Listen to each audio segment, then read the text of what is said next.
In today's video, we're taking a look at how to replace your circular saw blade easy and simple.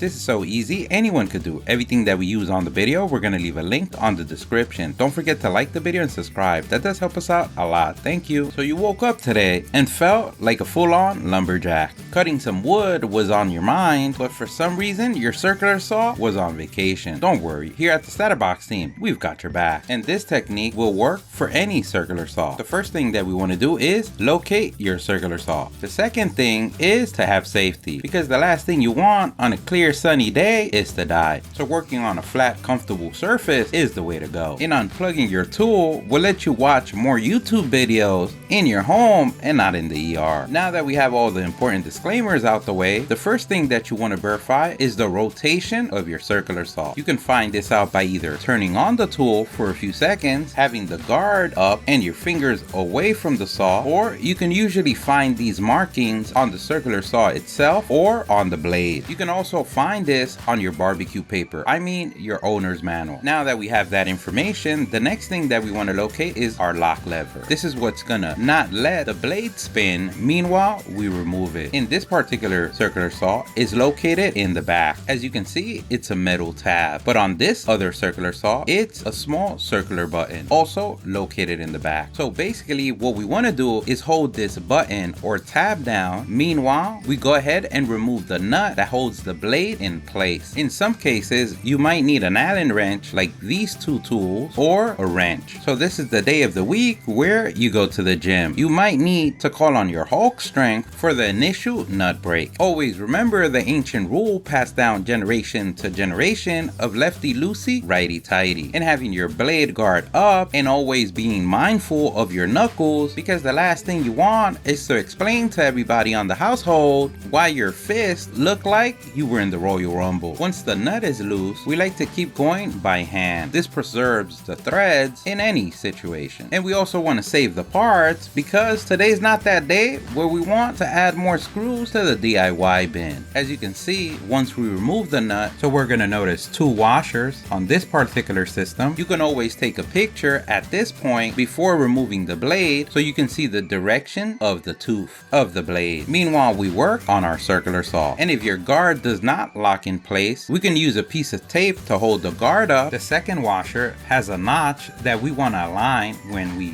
reinsert it back in. You should be able to remove the blade with ease. Now you've done it. You broke your circular saw. Now you have a circular saw with no cutting action. If you have not purchased your blade, you can take this blade to your hardware store and they can help you finding the correct one. We'll also leave links in the description. If you already have your new blade, you can compare it to the old one to look at the teeth positioning or also the markings on the blade itself. And now, like the second ancient rule of all times, measure twice, cut once. We're gonna double check that our arrow on our circular saw and the arrow on our blade match, because if they don't, what you created is a Nerf action slinging machine. We're gonna insert our blade, then we're gonna go ahead and place our washer, and finally our nut. We like to start by hand and then finally tighten with the Allen key or a wrench, depending on your particular system. And remember, you want to do this meanwhile you hold the lock lever for the blade down. Always remembering that knuckles are very important. Once you feel it snug and tight, that should be enough. And now you've done it. You brought back Frankenstein. And even though that you convinced the whole household that you needed a new circular saw, you knew it was the blade the whole time. But don't worry, you'll get them next time. Don't forget, if you liked the video, please give us a thumbs up. That really helps. If you have any questions, place them in the comment section below. Either someone on the StatUpBox team or someone on the YouTube community can help you out with an answer. Don't forget to subscribe, follow us on social media. Thank you for watching, and here's the link to our latest video.